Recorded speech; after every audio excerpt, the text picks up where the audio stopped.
Hello students, for second PC maths. Now take very important art questions in each part, whether in MCQ or part B in 2 marks, part C 3 marks, part D 5 marks, part E 6 and 4 marks. Now in inverse trigonometry functions, art questions, if cos inverse of minus x is equal to pi minus cos inverse of x.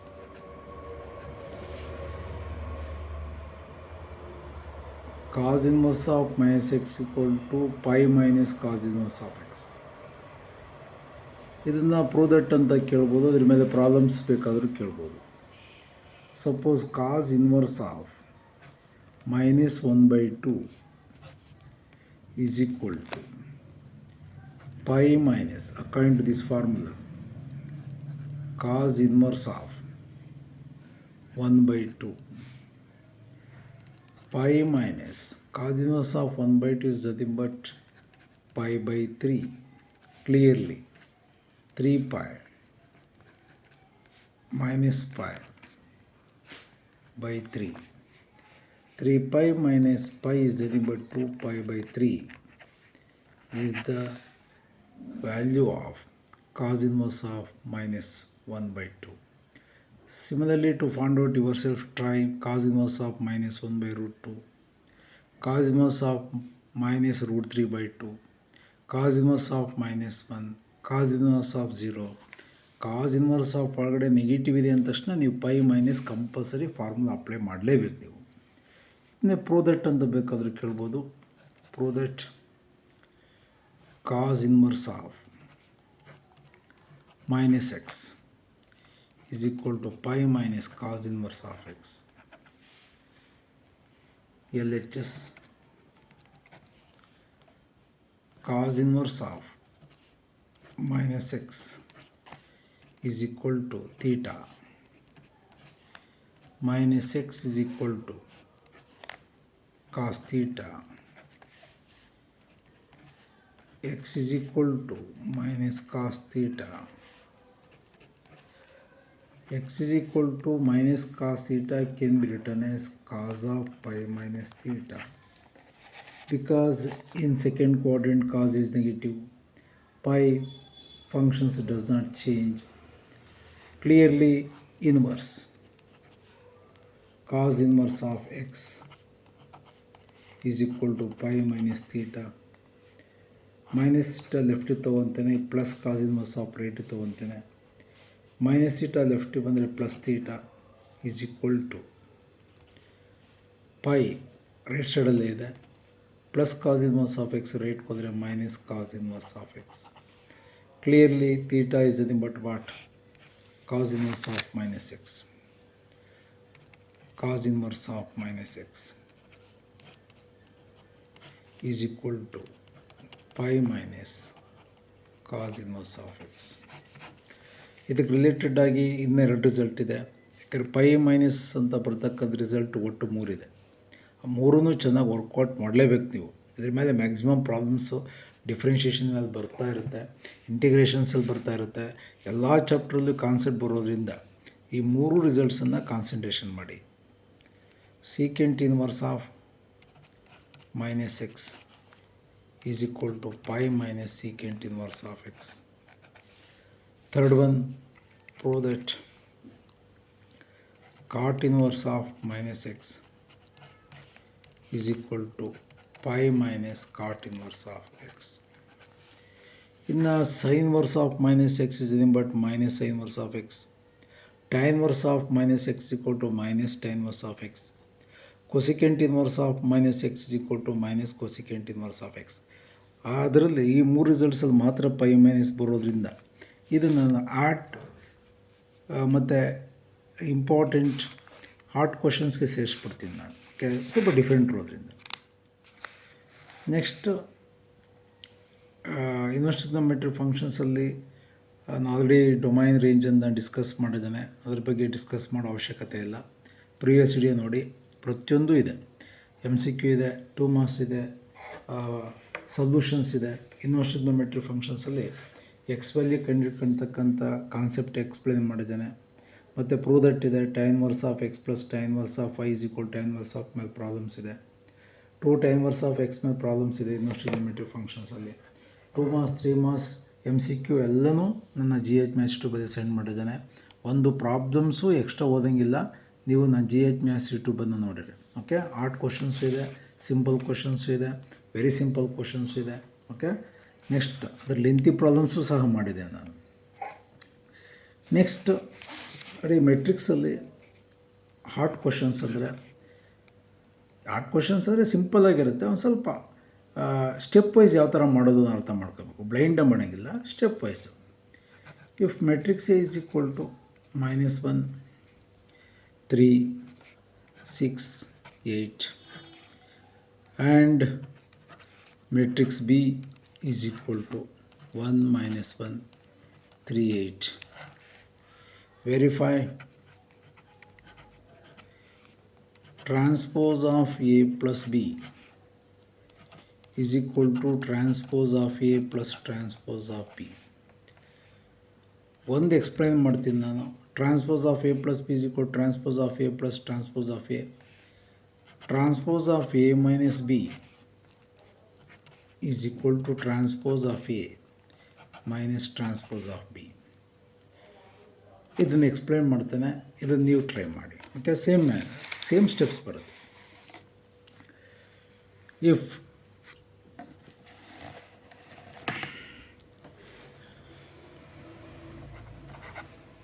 given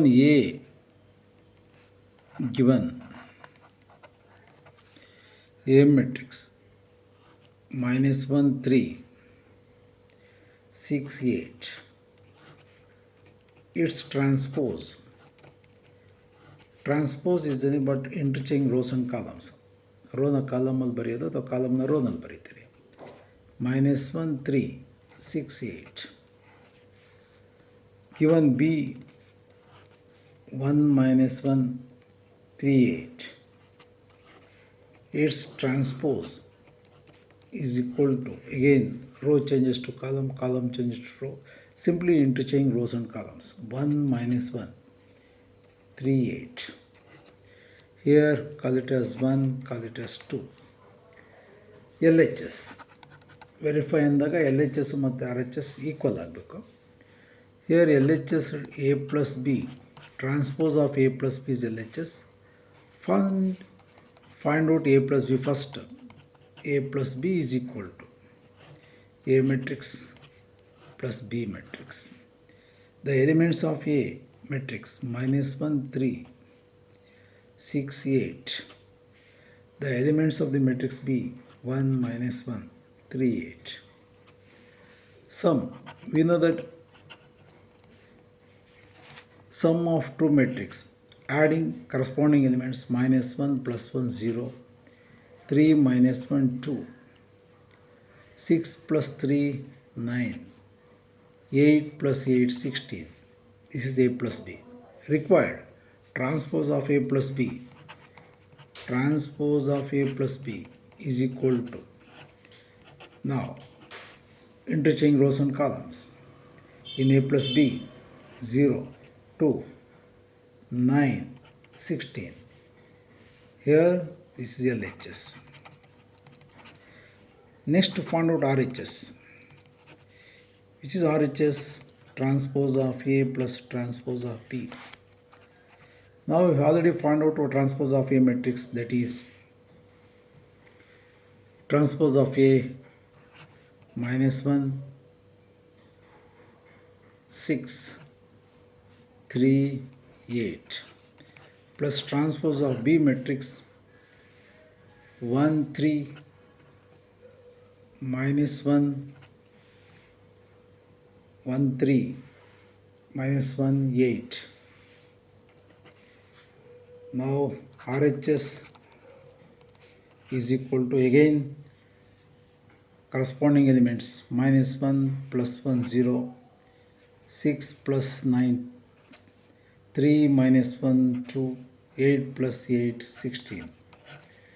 Check whether they are equal LHS and RHS. Transpose of A plus B 0, 9 to 16, RHS 0, 9 to 16, LHS is equal to RHS, LHS is equal to RHS. ಸ್ಟ್ರಿಕ್ಟಾಗಿ ಕರೆಕ್ಟಾಗಿದೆ. Therefore LHS is equal to RHS. Therefore transpose of A plus B, transpose of A plus B is always equal to transpose of A plus transpose of B. ನೋಡಿ, ಈ ಕಂಡೀಷನ್ಸನ್ನು use ಮಾಡಿಕೊಂಡು number of ಪ್ರಾಬ್ಲಮ್ಸನ್ನು solve ಮಾಡ್ತೀವಿ. ಪ್ರಾಡಕ್ಟಲ್ಲಿ ಬರುತ್ತೆ, matrix ಇಂಪ್ಲಿಕೇಶನ್ಸಲ್ಲಿ ಬರುತ್ತೆ, ಮತ್ತು transpose ಅನ್ನೋ concept matrix ಮೆಥಡಲ್ಲಿ ಬರುತ್ತೆ. Find the solution of linear equations by using matrix ಮೆಥಡಲ್ಲಿ ಟ್ರಾನ್ಸ್ಪೋಸ್ ಕಾನ್ಸೆಪ್ಟ್ ವೆರಿ ಇಂಪಾರ್ಟೆಂಟ್. ಕೋಫ್ಯಾಕ್ಟ್ರನ್ನು ಕಂಡುಹಿಡ್ಕೊಂಡಾಗ ಟ್ರಾನ್ಸ್ಪೋಸ್ ಮಾಡಿದಾಗ ಅಡ್ಜಾಯಿಂಟ್ ಬರುತ್ತೆ. ಅದಕ್ಕೋಸ್ಕರ ನಾನು ಟ್ರಾನ್ಸ್ಪೋಸನ್ನು ನಾವು ಏನು ಟ್ರಾನ್ಸ್ಪೋಸ್ ಕಾನ್ಸೆಪ್ಟ್ ಇದೆ ಅದಕ್ಕೆ ನಾನು ಆರ್ಟ್ ಕ್ವಶನ್ಸ್ ಅಂತ ಯಾಕೆ ಕರೆದಿದ್ದೇನೆ ಅಂದರೆ, ನಂಬರ್ ಆಫ್ ಕಾನ್ಸೆಪ್ಟ್ ಕಡೆ ಬರೋದ್ರಿಂದ ಅಡಿಷನಲ್ಲಿ ಬರುತ್ತೆ, ಸಬ್ಟ್ರಾಕ್ಷನಲ್ಲಿ ಬರುತ್ತೆ, ಮಲ್ಟಿಪ್ಲಿಕೇಷನ್ಸಲ್ಲಿ ಬರುತ್ತೆ. ಮೆಟ್ರಿಕ್ಸ್ ಮೆಥಡು 5 ಮಾರ್ಕ್ಸ್ಗೆ compulsory. Okay, compulsory for every year ಯಾವುದೇ ಕಾರಣಕ್ಕೂ ಮೆಟ್ರಿಕ್ಸ್ ಮೆಥಡು ಮಿಸ್ ಆಗೋದೇ ಇಲ್ಲ. ಬಟ್ ಈ ವರ್ಷ ಆರ್ಟ್ ಕ್ವಶನ್ಸಲ್ಲಿ ಏನು ಮಾಡ್ತಾರೆ, ಯೂಸಿಂಗ್ ಪ್ರಾಡಕ್ಟ್ ನೋಡಿ, ಮೆಟ್ರಿಕ್ಸ್ ಮೆಥಡು ಡೈರೆಕ್ಟಾಗಿ ಲೀನಿಯರ್ ಈಕ್ವೇಷನ್ಸನ್ನು ಕೊಟ್ಟು ಕೇಳೋ ಬದಲು using product find the solution of the linear equations by using matrix method ಅಂತ ಕೇಳ್ತಾರೆ. ಕೇರ್ಫುಲ್ಲಾಗಿರಬೇಕು. ಓಕೆ, 2 ಮೆಥಡ್ ಇದೆ. ನಾವು ಈ 3 ಲೀನಿಯರ್ ಈಕ್ವೇಷನ್ಸನ್ನು ಕೊಟ್ಟು ಮೆಟ್ರಿಕ್ಸ್ ಮೆಥಡಲ್ಲಿ ಮಾಡೋದು ಪ್ರಾಕ್ಟೀಸ್ ಆಗಿಬಿಟ್ಟಿದೆ ಜನರಲ್ಲಾಗಿ. ಈಗ ಹಾರ್ಡ್ ಕ್ವಶನ್ಸ್ ಅನ್ನೋ ಕಾನ್ಸೆಪ್ಟ್ ಬಂದಿರೋದ್ರಿಂದ ಯೂಸಿಂಗ್ ಪ್ರಾಡಕ್ಟ್ 2 ಮೆಟ್ರಿಕ್ಸನ್ನು ಕೊಟ್ಟು ಪ್ರಾಡಕ್ಟ್ ಅಂದರೆ ಅವೆರಡು ಗುಣಿಸಿದಾಗ ಐಡೆಂಟಿಟಿ ಬರುತ್ತೆ. A B is equal to identity ಆಗುತ್ತೆ. A B is equal to identity ಜನರಲಾಗಿ ಎಕ್ಸ್ಪ್ಲೇನ್ ಮಾಡ್ತೇನೆ. ನಾನು ಆಲ್ರೆಡಿ ನನ್ನ ಯೂಟ್ಯೂಬಲ್ಲಿದೆ. Using product find the solution of linear equations by using matrix method ಅಂದಾಗ 2 ಮೆಟ್ರಿಕ್ಸನ್ನು ಗುಣಿಸಿದಾಗ ಐಡೆಂಟಿಟಿ ಮೆಟ್ರಿಕ್ಸ್ ಬಂದರೆ B is the inverse of A, B is the inverse of A. ಆವಾಗ ಸೆಕೆಂಡ್ ಮೆಟ್ರಿಕ್ಸ್ ಏನಾಗುತ್ತೆ, ಇನ್ವರ್ಸ್ ಆಫ್ ಎ ಆಗುತ್ತೆ. ನೀವು A X is equal to concept ಚೆನ್ನಾಗಿ ಗೊತ್ತಿದೆ. B multiplied on both sides by inverse of A ಚೆನ್ನಾಗಿ ಗೊತ್ತಿದೆ. A into inverse of A into X is equal to inverse of A into B. This goes to I into X is equal to inverse of A into B. Identity into X is equal to X inverse of A into B. ನಾವು X is equal to inverse of A ನಮಗೆ ಡೈರೆಕ್ಟಿಗೆ ಕೊಟ್ಟಿರ್ತಾರೆ ಅವರು. ನೀವೇನು ಹೊಸ್ದಾಗಿ ಮತ್ತೆ ಕೋಫ್ಯಾಕ್ಟ್ರನ್ನು ಕಂಡುಹಿಡ್ಕೊಂಡು ಏನು ಮಾಡ್ತಿದ್ರಿ ಆ ಥರ ಮಾಡೋ ಬದಲು ಡೈರೆಕ್ಟಾಗಿ ಇನ್ವರ್ಸ್ ಆಫ್ ಎ ಸಿಕ್ಬಿಡುತ್ತೆ. ಬಿನೂ ನಿಮ್ಮ ಲೀನಿಯರ್ ಈಕ್ವೇಷನ್ ಸಿಕ್ಬಿಡುತ್ತೆ. ಮಲ್ಟಿಪ್ಲಿಕೇಶನ್ ಮಾಡಿದ್ರೆ ನಿಮಗೆ ಎಕ್ಸ್ ವೈ ಝೆಡ್ ವ್ಯಾಲ್ಯೂ ಸಿಗುತ್ತೆ. ಈಸಿನೇ, ಬಟ್ ಅದನ್ನೇ ಹಾರ್ಡ್ ಕ್ವಶನ್ಸ್ ಅಂತ ಕರೆಯೋದು. ಒನ್ಸ್ ಅಗೇನ್ ರಿಪೀಟ್ ಮಾಡ್ತಾಯಿದ್ದೀವಿ ನೋಡಿ. ಯೂಸಿಂಗ್ ಪ್ರಾಡಕ್ಟ್ 2 ಮೆಟ್ರಿಕ್ಸ್ನ ಮಲ್ಟಿಪ್ಲಿಕೇಶನ್ ಮಾಡಿದಾಗ ಐಡೆಂಟಿಟಿ ಬರುತ್ತೆ. ದೆನ್ ನೀವು A B is equal to I, A X is equal to B ತೊಗೊಂಡು X is equal to inverse of A into B. ಅವ್ನು ಕೊಟ್ಟಿರ್ತಕ್ಕಂಥ ಮೆಟ್ರಿಕ್ಸಲ್ಲೇ ಇನ್ವರ್ಸ್ ಆಫ್ ಎ ಸಿಕ್ಬಿಡುತ್ತೆ. ನೀವು 3 ಲೀನಿಯರ್ ಈಕ್ವೇಷನ್ಸ್ ಕೊಟ್ಟಾಗ ಇನ್ವರ್ಸ್ ಕಂಡುಹಿಡ್ಕೊಂಡು ನೀವು ಪ್ರಾಬ್ಲಮ್ ಮಾಡಬೇಕಾಗಿತ್ತು. That is the nature of using product find the solution of linear equations by using matrix method. ನನ್ನ GH ಮ್ಯಾಥ್ಸ್ ಯೂಟ್ಯೂಬಲ್ಲಿ ಪ್ರಾಬ್ಲಮ್ ಸಾಲ್ವ್ ಮಾಡಿದ್ದಾನೆ. ಓಕೆ, ನೀವು ಒಬ್ಸರ್ವ್ ಮಾಡಿ. ನೆಕ್ಸ್ಟ್, ನಂಬರ್ ಆಫ್ ಪ್ರಾಬ್ಲಮ್ಸನ್ನು ವರ್ಕೌಟ್ ಮಾಡಬೇಕು ನೀವು, ಆವಾಗಲೇ ಸಕ್ಸಸ್ ಆಗೋದು. ನೋಡಿ, ಡಿಫ್ರೆನ್ಷಿಯೇಷನಲ್ಲಿ ನಂಬರ್ ಆಫ್ ಪ್ರಾಬ್ಲಮ್ಸ್ ಮಾಡಿಬಿಟ್ಟಿದ್ದೀನಿ ನಾನು. ಪ್ಯಾರಾಮೆಟ್ರಿಕ್ ಈಕ್ವೇಷನ್ಸ್ ಮಾಡಿದ್ದೇನೆ, ಲಾಗ್ ತಗೊಂಡು ಮಾಡ್ತಕ್ಕಂಥ ಪ್ರಾಬ್ಲಮ್ಸ್ ಮಾಡಿದ್ದೇನೆ, ಇಂಪ್ಲಿಸಿಟ್ ಫಂಕ್ಷನ್ಸ್ ಮಾಡಿದ್ದೇನೆ. ಪ್ರತಿಯೊಂದು ಪ್ರಾಬ್ಲಮ್ಸು ನಾನು GH ಮ್ಯಾಥ್ಸ್ ಯೂಟ್ಯೂಬಲ್ಲಿ ಪ್ರತಿಯೊಂದು ವಿಡಿಯೋನು ಎಲ್ಲ part, whether MCQ or part B, part C, part D, ಎಲ್ಲ ಕ್ವಶನ್ಸ್ಗೂ ನಾನು answer increasing function, decreasing function, local maxima, local minima, okay, ಪ್ರತಿಯೊಂದು problems absolute maximum value, absolute minimum value, ಎಲ್ಲ ಪ್ರಾಬ್ಲಮ್ಸನ್ನು ಸೆಂಡ್ ಮಾಡಿದೆ. ದಯವಿಟ್ಟು second PUC science students second PUCನಲ್ಲಿ ನನ್ನ GH ಮ್ಯಾಥ್ಸ್ ಯೂಟ್ಯೂಬಲ್ಲಿ ನೀವು ಪ್ಲೇ ಲಿಸ್ಟ್ಗೆ ಹೋದರೆ second PUC model paper discussions ಅಂತ ಇರುತ್ತೆ. ಅಲ್ಲಿಗೋದ್ರೆ ಎಲ್ಲ ವಿಡಿಯೋಸ್ ಸಿಕ್ಬಿಡುತ್ತೆ, ನಿಮಗೆ ಕನ್ಫ್ಯೂಸ್ ಆಗೋಲ್ಲ. ಆಮೇಲೆ ಪ್ರತಿಯೊಂದು ವಿಡಿಯೋನು ನೀವು ಫುಲ್ಲು ಫಾಲೋ ಅಪ್ ಮಾಡಬೇಕು. ಇಡೀ ವಿಡಿಯೋ ನೋಡಿದಾಗ ಮಾತ್ರ ಅರ್ಥವಾಗುತ್ತೆ. ಓಕೆ, ನಾವು ಇಂಟಿಗ್ರೇಷನ್ಸಲ್ಲಿ ನೋಡಿ, ಇಂಟಿಗ್ರೇಷನ್ಸಲ್ಲಿ ನಂಬರ್ ಆಫ್ ಪ್ರಾಬ್ಲಮ್ಸ್ ಇದೆ ನೋಡಿ. Integration of root of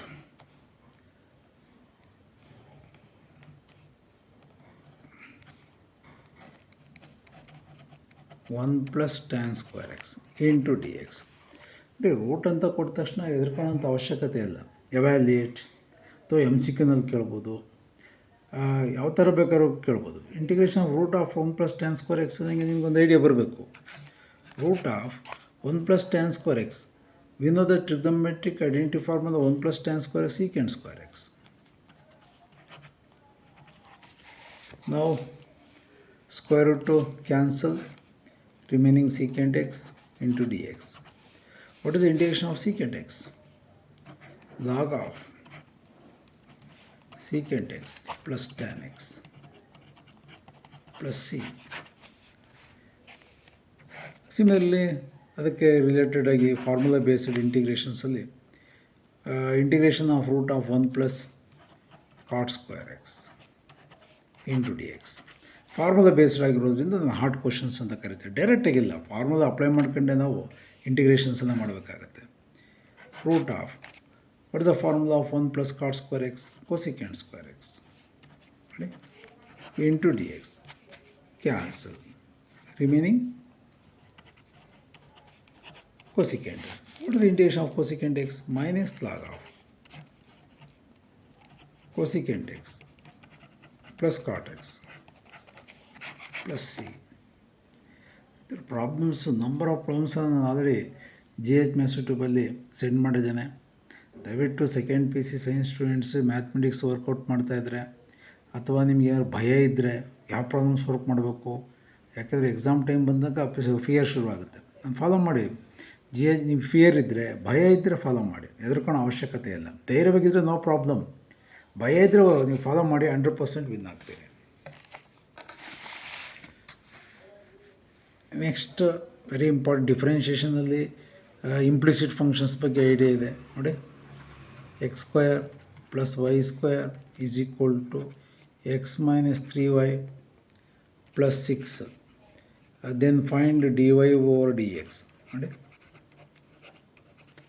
If x square plus y square is equal to x minus 3y plus 6, find dy over dx.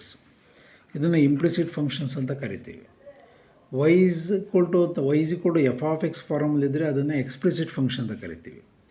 Any functions which are in the form of y is equal to f of x are called explicit functions. Any functions which are in the form of f of xy is equal to c are called implicit functions. Okay, ಈಗ ಈ function X ಮತ್ತು Y F of X Y ಫಾರ್ಮಲ್ಲಿ ಇರೋದ್ರಿಂದ implicit functions ಆಯಿತು. ಕೆಲವು students ಏನು ಮಾಡಿಬಿಡ್ತಾರೆ, ಈ ಥರ ಇಂಪ್ಲಿಸಿಟ್ ಫಂಕ್ಷನ್ಸ್ ಕೊಟ್ಟಾಗ ವೈ ಈಸ್ ಈಕ್ವಲ್ ಟು ಬರೆದು ಪ್ರಾಕ್ಟೀಸ್ ಆಗಿರುತ್ತೆ. ಇದನ್ನು ನೀವು ವೈ ಈಸ್ ಈಕ್ವಲ್ ಟು ಅಂತ ಬರ್ಕೊಳ್ಳೋ ಅವಶ್ಯಕತೆ ಎಲ್ಲ ಬರೀಬಾರ್ದು. ಡೈರೆಕ್ಟ್ ಡಿಫ್ರೆನ್ಷಿಯೇಟ್ ಮಾಡಿ. Derivative of X square 2x, derivative of Y square 2y into dy over dx is equal to derivative of x1 minus 3 into derivative of y dy over dx. Derivative of constant is 0. ನೋಡಿ, ಒಂದು more D O D X, ಇಲ್ಲೊಂದು D O D X ಇದೆ, ಇಲ್ಲೊಂದಿದೆ. ಇದನ್ನು ಲೆಫ್ಟಿಗೆ ತೊಗೊತಾನೆ. D O D ಎಕ್ಸನ್ನು ಲೆಫ್ಟಲ್ಲಿ ತಗೊಳ್ಳಿ. Independent of d O D x d Y over D x ಇಲ್ಲವನ್ನ ರೇಟಿಗೆ ತಗೊಳ್ಳಿ. ಇದು ರೇಟಿಗೆ ತೊಗೊತಾನೆ, ಇದಿಲ್ಲೇ ಇರಲಿ. ನೋಡಿ, ಇದನ್ನು ಕಳೆಯೋಕ್ಕೆ ಬರಲ್ಲ. ನೋಡಿ, ಕೇರ್ಫುಲ್ಲಾಗಿರಬೇಕು. ನೋಡಿ, ಇವೆಲ್ಲ ಮಿಸ್ ಆಗೋ ಚಾನ್ಸಸ್ಸು. ಸರ್ 1 - 3 - 2 ಆಗಲ್ವ ಸರ್? ನೆವರ್. ಯಾಕೆಂದರೆ 3 into d O D x. Okay, ನಾವು 2y into d Y over D x, ಇದು ಲೆಫ್ಟಿಗೆ ಬಂದಾಗ plus 3 d Y over D x is equal to 1 right ಸೈಡಲ್ಲೇ ಇದೆ. 2x ರೆಡಿ ತಗೊಂತಾನೆ, minus 2x. Common factor d Y over D x, remaining 2y plus 3 is equal to 1 - 2x. Clearly D Y over D X ನೋಡಿ, simple ಆಗಿದೆ. 1 - 2x divided by 2y plus 3. 100% ಎಕ್ಸಾಮ್ಗೆ ಯಾರೇ question paper set ಮಾಡಿದ್ರು ಈ ಥರದ್ದು implicit functions ಮೇಲೆ different implicit ಮೇಲೆ parametric equations ಮೇಲೆ ಕಂಪಲ್ಸರಿ ಪ್ರಾಬ್ಲಮ್ಸ್ ಇದ್ದೇ ಇರುತ್ತೆ. ಫಂಕ್ಷನ್ಸ್ಗಳು ಚೇಂಜ್ ಮಾಡ್ಬೋದು. ಇದು ಮಾಡೋ ಮೆಥಡ್ ಯಾವುದೇ ಕಾರಣಕ್ಕೂ ಚೇಂಜ್ ಆಗಲ್ಲ ನೋಡಿ. You get the answer. ಇನ್ನೊಂದು ಡಿಫ್ರೆಂಟಾಗಿ ಕೇಳ್ತಾರೆ ನೋಡಿ. X square 4x² minus 3xy minus 5y square is equal to 6. Then find dy over dx. 2 ಮಾರ್ಕ್ಸಲ್ಲಿ ಕೇಳ್ಬೋದು, 3 ಮಾರ್ಕ್ಸಲ್ಲಿ ಕೇಳ್ಬೋದು, ಎಲ್ಲಿ ಬೇಕಾದರೂ ಕೇಳಲಿ, don't worry. What is the derivative of 4x²? Power ಮತ್ತು ಇದನ್ನು ಮಲ್ಟಿಪ್ಲಿಕೇಶನ್ ಮಾಡಿ 8x ಮೈನಸ್ ನೋಡಿ ಎಕ್ಸ್ ಇಂಟು ವೈ ಅಂತ ಇರೋದ್ರಿಂದ ಕಂಪಲ್ಸರಿ ಪ್ರೊಡಕ್ಟ್ ರೂಲ್ ಯೂಸ್ ಮಾಡಲೇಬೇಕು. -3 ಇಂಟು ಇದನ್ನು ಫಸ್ಟ್ ಫಂಕ್ಷನ್ ಅಂತ ತೊಗೊಳ್ಳಿ, second function by using product rule. ನನ್ನ ವಿಡಿಯೋದಲ್ಲಿ ಬೇಕಾದಷ್ಟು ನಾನು ಯಾಕೆ ಬರೆಯಲ್ಲ ಅಂದರೆ, ನನ್ನ ವಿಡಿಯೋದಲ್ಲಿ ಪ್ರಾಡಕ್ಟ್ ರೂಲ್ ಮೇಲೆ ಸುಮಾರು ಒಂದು 60 ಪ್ರಾಬ್ಲಮ್ಸ್ ಇದೆ. ನನ್ನ GH ಮ್ಯಾಥ್ಸ್ ಯೂಟ್ಯೂಬಲ್ಲಿ ಪ್ರಾಡಕ್ಟ್ ರೂಲ್ ಮೇಲೆ 60 ಪ್ರಾಬ್ಲಮ್ಸ್ಗಿಂತ ಜಾಸ್ತಿ ಇದೆ. ಅದಕ್ಕೋಸ್ಕರ ಡೈರೆಕ್ಟಾಗಿ ಹೇಳ್ತಾ ಇದ್ದೀನಿ. ನಾನು ಡೈರೆಕ್ಟಾಗಿ ಹೇಳ್ತಾ ಇದ್ದೀನಿ ಅಂದರೆ ಪ್ರಾಬ್ಲಮ್ಸನ್ನು ಅದಕ್ಕೆ ರಿಲೇಟೆಡ್ ಫಾರ್ಮುಲಾಸು ಆಲ್ರೆಡಿ ಡಿಸ್ಕಷನ್ ಮಾಡಿದ್ದೀನಿ ಅಂತ ಅರ್ಥ. ಓಕೆ, ನೀವು ಯಾರು ಫಾಲೋ ಮಾಡಿರಲ್ಲ ಅವ್ರಿಗೆ ಗೊತ್ತಾಗಲ್ಲ, ಅಯ್ಯೋ ಡೈರೆಕ್ಟಾಗಿ ಹೇಳ್ಬಿಟ್ಟಿದ್ದಾರೆ ನಮಗೆ ಗೊತ್ತಾಗಲಿಲ್ವಲ್ಲ ಅಂತ ಅನಿಸುತ್ತೆ. ಯಾರು ಡೈರೆಕ್ಟಾಗಿ ನೋಡ್ತೀರಿ ಅವ್ರಿಗೆ ಅನಿಸುತ್ತೆ. ನಾನು ಪ್ರತಿಯೊಂದು ವಿಡಿಯೋ ಫಾಲೋ ಮಾಡೋರಿಗೆ ನಾನು A to Z A+B² formula ಹೇಳಿರ್ತೀನಿ. ನಾನು ಮೈನಸ್ ಇಂಟು ಮೈನಸ್ ಪ್ಲಸ್ ಹೇಳಿರ್ತೇನೆ, ಪ್ಲಸ್ ಇಂಟು ಮೈನಸ್ ಮೈನಸ್ ಹೇಳಿರ್ತೇನೆ. ಓಕೆ, ಪ್ರತಿಯೊಂದು ಬೇಸಿಕ್ಸ್ ಹೇಳ್ಕೊಂಡೆ ನಾನು ಪ್ರಾಬ್ಲಮ್ ಮಾಡಿರ್ತೀನಿ. ಡೈರೆಕ್ಟಾಗಿ ವಿಡಿಯೋ ನೋಡಿದವ್ರಿಗೆ ಅಯ್ಯೋ ಪ್ರಾಡಕ್ಟ್ ರೂಲ್ ಬರಲಿಲ್ಲ, ಫಾರ್ಮುಲಾ ಅಪ್ಲೈ ಮಾಡಲಿಲ್ಲ ಅಂತ ಅನ್ನಿಸ್ಬೋದು. ಅದು ಡೈರೆಕ್ಟಾಗಿ ಯಾರು ನೋಡಿರ್ತೀರ ಅವ್ರಿಗೆ ಅನಿಸುತ್ತೆ. ಪ್ರತಿಯೊಂದು ವಿಡಿಯೋನು ಫಾಲೋ ಮಾಡಿದವ್ರಿಗೆ ಹಂಗೆ ಅನಿಸಲ್ಲ, ಅನಿಸ್ಬಾರ್ದು. Product rule first into derivative of y dy over dx plus second function ಎಕ್ಸ್ಗೆ differentiation 1 close minus 5y² 5 into 2 10y dy over dx here is equal to constant 0. ನೋಡಿ, ಪ್ರಾಡಕ್ಟ್ ರೂಲ್ ಅಪ್ಲೈ ಮಾಡಿದಾಗ outside ಯಾವುದೇ number ಇರಲಿ, -3 ಇರಲಿ, -2 ಇರಲಿ, +2 ಇರಲಿ, 8x -3 ಇದು multiplication ಮಾಡಬೇಕು. -3x dy over dx minus into plus minus 3 into y 3y minus 10y into dy over dx is equal to 0. ಒಂದಕ್ಕಿಂತ dy over dx ಎರಡಿದೆ, 2 ಅಲ್ಲ 3 ಇರಲಿ, 4 ಇರಲಿ, 5 ಇರಲಿ, 50 ಇರಲಿ, ಎಷ್ಟು ಬೇಕಾದ್ರೂ number of dy over dx ಇರಲಿ ಇಂಪ್ಲಿಸಿಟ್ ಫಂಕ್ಷನ್ಸಲ್ಲಿ ಕಾಮನ್ ತೆಗಿರಿ, ಡೋಂಟ್ ವರಿ. ಕಾಮನ್ ತೆಗೆದಾಗ -3x² minus 10y independent of dy over dx. Here 8x right ಹೋದರೆ -8x, -3 right ಹೋದರೆ +3y. Now dy over dx is equal to -8x plus 3y divided by -3x² minus 10y. ನೋಡಿ ಎಷ್ಟೊಂದು different problems ಇದೆ. ಹೆದರ್ಕೊಳ್ಳೋ ಅವಶ್ಯಕತೆ ಇಲ್ಲ, ಫಾಸ್ಟಾಗಿ workout ಮಾಡಿ ಎಂಥ ಪ್ರಾಬ್ಲಮ್ಸ್ ಬೇಕು ಕೊಡಲಿ, ಅವರು ಯಾವ ಪ್ರಾಬ್ಲಮ್ಸ್ ಬೇಕಾದ್ರೂ ಕೊಡಲಿ, ಸಾಲ್ವ್ ಮಾಡೋಕ್ಕೆ ಬಿಡ್ಬೋದು. ಓಕೆ, ಡಿಫ್ರೆನ್ಷಿಯೇಷನ್ ಇಂಟಿಗ್ರೇಷನ್ ಬಂತು ಅಂದರೆ ಇನ್ನೆಲ್ಲ ಉಳಿದಿರೋ remaining chapters are very easy, dead easy ಅನ್ಕೊಂಬಿಡಿ, ತೊಂದರೆ ಏನಿಲ್ಲ. ಓಕೆ, ಪ್ರತಿಯೊಂದು ಚಾಪ್ಟ್ರು ನೀವು ನಾನು 1.5 ಗಂಟೆ ಕರೆಕ್ಟಾಗಿ ಮ್ಯಾಥಮೆಟಿಕ್ಸ್ ಕರೆಕ್ಟಾಗಿ ಪ್ರಾಕ್ಟೀಸ್ ಮಾಡಿದರೆ, ಕರೆಕ್ಟಾಗಿ ಪ್ರಾಕ್ಟೀಸ್ ಮಾಡಿ 1.5 ಗಂಟೆ ಸಾಕು. ನನ್ನ ಒಪಿನಿಯನ್, ಮೈ ಸಜೆಷನ್, ಕರೆಕ್ಟಾಗಿ ಪ್ರಾಕ್ಟೀಸ್ ಮಾಡಿದರೆ ಮ್ಯಾಕ್ಸಿಮಮ್ 2 ಗಂಟೆಗೆ ಬರೆದು ಹೊರಗಡೆ ಬರ್ಬೋದು. ಹೊರಗಡೆ ಬರೋ ರೂಲ್ಸ್ ಪ್ರಕಾರ ಬರ್ದದೇ ಇರ್ಬೋದು, ಬಟ್ 100% ನೀವು ಪ್ರಾಕ್ಟೀಸ್ ಮಾಡಿ ಎಲ್ಲ ಎಕ್ಸ್ಪೆಕ್ಟೆಡ್ ಕ್ವಶನ್ಸು ಈಸಿಯಾಗಿ ವರ್ಕೌಟ್ ಮಾಡ್ಬೋದು. ನೋಡಿ, ಮೆಟ್ರಿಕ್ಸಲ್ಲಿ ಇಫ್ ನೋಡಿ ಸಿಂಪಲ್ ಪ್ರಾಬ್ಲಮ್ ಸುಮಾರು ಸಲ ಕೇಳ್ತಾ ಇರ್ತಾರೆ. a+b is equal to 1 - 4 0 5 and a minus b is equal to 2 minus 1 6 8.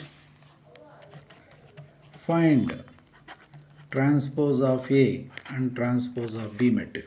ನೋಡಿ, a+b ಕೊಟ್ಟಿದ್ದಾರೆ, a minus b ಕೊಟ್ಟಿದ್ದಾರೆ. Find transpose of A plus transpose of B. Okay, ಇದನ್ನು ನಾನು ಹಾರ್ಡ್ ಕ್ವಶನ್ಸ್ ಅಂತ ಯಾಕೆ ಕರಿತೇನೆ ಅಂದರೆ, ಈ ಥರ a+b ಮತ್ತು a - b ಕೊಟ್ಟು ನಿಮಗೆ ಲೆಕ್ಚರರ್ಸ್ ಆಗಿರ್ಬೋದು, ನೀವು ಪ್ರಾಕ್ಟೀಸ್ ಮಾಡಿರೋ ಕೆಲವು students find A matrix and B matrix ಅಂತ ಪ್ರಾಕ್ಟೀಸ್ ಮಾಡಿರ್ತೀರಿ. ನಾನೀಗ find transpose of A and transpose of B ಅಂತ ಕೇಳಿದ್ದೇನೆ. Okay, first given a+b is equal to 1 - 4 0 5. a minus b is equal to 2 - 1 6 8. Add. ನಾವು linear equation solve ಮಾಡ್ತೀವಲ್ಲ, simple. ನಾವು linear equations ಯಾವ ಥರ ಎಲಿಮಿನೇಷನ್ ಮೆಥಡಲ್ಲಿ ಮಾಡ್ತೇವೆ ಅದೇ ಥರನೇ. Adding plus B minus B get cancel, A plus A 2a. Adding ಮೆಟ್ರಿಕ್ಸ್ನ ಆ್ಯಡ್ ಮಾಡೋದು ಗೊತ್ತಿದೆ, corresponding elements 1 + 2 3. Next -4 -1 -5, 0 + 6 6, 5 + 8 13, 8 + 5 13. Now a is equal to 3 - 5 6 13 by 2, that is equal to 3 by 2 minus 5 by 2, 6 by 2 3, 13 by 2. This is A matrix. By using A matrix to find out B matrix or subtract ಮಾಡಿ. ಅವರು already ಕೊಟ್ಟಿದ್ದಾರಲ್ವ, a plus b is equal to 1 - 4 0 5. a minus b is equal to 2 - 1 6 8. Subtract ಮಾಡಿದಾಗ sign change ಆಗುತ್ತೆ. ಇಲ್ಲಿ plus ಇರೋದು minus ಆಗುತ್ತೆ, round ಮಾಡ್ತೇನೆ, that indicates sign change ಅಂತ. Minus ಇರೋದು ಪ್ಲಸ್ ಆಯಿತು. Is it correct? ನಾವು plus A minus A get cancel, plus B is ಇದೆ, but how much? 2b. Adding corresponding elements, subtract ಮಾಡಿದ್ದೀವಲ್ಲ, ಸಬ್ಟ್ರಾಕ್ಟ್ ಮಾಡಿ. 1 - 2 -1 -4. ಇಲ್ಲಿ ಮೈನಸ್ ಆಲ್ರೆಡಿ ಪ್ಲಸ್, -4 ಪ್ಲಸ್ ಅಂದರೆ 3, ಎಂಥ 3 -3. 0 - 6 0 -6 -6. 5 - 8 5 - 8 is nothing but -3. Clearly required B matrix. B is equal to -1 - 3 -6 -3 divided by 2 ಬರ್ತಿದೆ, previous ಇರುತ್ತೆ. B is equal to -1 by 2 -3 by 2 -2 3s -3 by 2. This is B matrix. But question ಕೇಳಿರೋದೇನು? Find transpose of A and transpose of B. Transpose of A is equal to matrix 3 by 2 -5 by 2 3 13 by 2 is the matrix A. What is transpose of A? Interchange rows and columns. 3 by 2 ರೋನ column ಮಾಡಿ, -5 by 2 3 13 by 2. This is transpose of A matrix. Transpose of B matrix, ರೋನ column ಮಾಡಿ, ರೋನಲ್ಲಿರೋನ column ಬರೀತಿರು. -1 by 2 -3 by 2 -3 -3 by 2. This is transpose of B matrix. ನೋಡಿ, easy solve ಮಾಡಿ, same linear equation solve ಮಾಡ್ದಂಗೆ. ಈ ಥರ ಪ್ರಾಬ್ಲಮ್ಸು ಆಲ್ರೆಡಿ ನಾನು GH ಮ್ಯಾಥ್ಸ್ ಯೂಟ್ಯೂಬಲ್ಲಿ ಸೆಂಡ್ ಮಾಡಿದ್ದೇನೆ. ಇದೇನು ಫಸ್ಟ್ ಟೈಮ್ ಅಲ್ಲ, ಬಟ್ ಅಲ್ಲಿ ನಾವು ಸಾಲ್ವ್ ಮಾಡಿದಾಗ find A matrix and B matrix ಎಲ್ಲ ಹುಡುಗರು ಮಾಡ್ತಾ ಇರ್ತೀರಿ. ನಾನು ಚೇಂಜ್ ಮಾಡಿದೆ, ಹಾರ್ಡ್ ಕ್ವಶನ್ಸ್ ಕೇಳ್ಬೋದು. Find A matrix and B matrix ಅಂತ ಪ್ರಾಕ್ಟೀಸ್ ಮಾಡಿದ್ದೀರಿ. ನಾನು find transpose of A and transpose of B ಅಂತ ಕೇಳಿದ್ದೇನೆ. ಸ್ವಲ್ಪ ಸ್ಟೆಪ್ಸ್ ಜಾಸ್ತಿ ಆಗುತ್ತೆ, ಆಗಲಿ, ನೋ ಪ್ರಾಬ್ಲಮ್. ಪ್ರಾಕ್ಟೀಸ್ ಮಾಡಿದಾಗ ಎಂಥ ಪ್ರಾಬ್ಲಮ್ಸ್ ಬೇಕಾದ್ರೂ ಕೊಟ್ಟರು ಸಾಲ್ವ್ ಮಾಡೋಕ್ಕೆ ಬಿಡ್ಬೇಕು ನಾವು ಈಸಿಯಾಗಿ.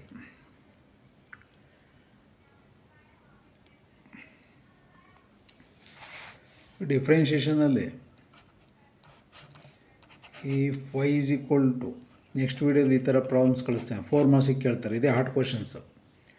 4 ಮಾರ್ಕ್ಸ್ಗೆ ಹಾರ್ಡ್ ಕ್ವಶನ್ಸ್ ಯಾವ ಥರ ಕೇಳ್ತಾರೆ ಅಂದರೆ, y is equal to sin x to the power of x plus log x to the power of x.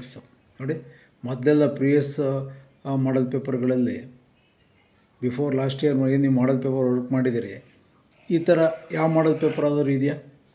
ಈ ವರ್ಷ ಈ ಥರ ಪ್ರಾಬ್ಲಮ್ಸು ಏನು PU ಬೋರ್ಡಿಂದ 3 ಡಿಫ್ರೆಂಟ್ ಮಾಡಲ್ ಪೇಪರ್ ಬಿಟ್ಟಿದ್ದಾರೆ, ಅದರಲ್ಲಿ ಮಾತ್ರ ಈ ಥರ ಹಾರ್ಡ್ ಕ್ವಶನ್ಸ್ ಅಂತ ಕರೆಯೋದು ಇಂಥ ಪ್ರಾಬ್ಲಮ್. ಪ್ರೀವಿಯಸ್ ಮಾಡಲ್ ಪೇಪರಲ್ಲಿ ಈ ಥರ ಕ್ವಶನ್ಸು ಎಲ್ಲೂ ಕೇಳಿಲ್ಲ. ಈ ಥರ ಸಮ್, ಇದಕ್ಕೂ ಲಾಗ್ ತಗೊಂಡು ಮಾಡಬೇಕು, ಇದಕ್ಕೂ ಲಾಗ್ ತಗೊಂಡು ಮಾಡಬೇಕು, ಸಪ್ರೇಟು. ಇದು 4 ಮಾರ್ಕ್ಸಿಗೆ ಕೇಳ್ತಾರೆ. ಇದನ್ನೇ ನಾವು ಹಾರ್ಡ್ ಕ್ವಶನ್ಸ್ ಅಂತ ಕರೆಯೋದು. ಇದನ್ನೇ ಹಾರ್ಡ್ ಕ್ವಶನ್, ಯಾವುದೇ ಕಾರಣಕ್ಕೂ ಮಿಸ್ ಮಾಡಬಾರ್ದು ನೀವು. ಇಲ್ಲಿ ಪ್ಲಸ್ ಕೇಳ್ಬೋದು, ಮೈನಸ್ ಕೇಳ್ಬೋದು. ಇಲ್ಲಿ ಏನು ಬೇಕಾದ್ರೂ ಎಷ್ಟು ಲೆಂತಿ ಆಗುತ್ತೆ ಗೊತ್ತಿದೆ ನಿಮ್ಗೆ ಆಲ್ರೆಡಿ. ಓಕೆ, ಇದು 4 ಮಾರ್ಕ್ಸ್ಗೆ, ಇದನ್ನೇ ಹಾರ್ಡ್ ಕ್ವಶನ್ಸ್ ಅಂತ ಕರೆಯೋದು. ನೆಕ್ಸ್ಟ್ ಇನ್ನೊಂದಿದೆ, verify inverse of B A B is equal to inverse of B into inverse of A. ಎಷ್ಟು ಲೆಂತಿ ಆಗುತ್ತೆ ನೋಡಿ. Verify that inverse of A B is equal to inverse of B into inverse of A. Very lengthy problem, ಇದನ್ನೇ hard questions ಅಂತ ಕರೆಯೋದು second ಪೀಸ್ನಲ್ಲಿ. ಇವೆರಡರಲ್ಲಂತೂ guarantee ಇದ್ದೇ ಇರುತ್ತೆ, no doubt, 100%.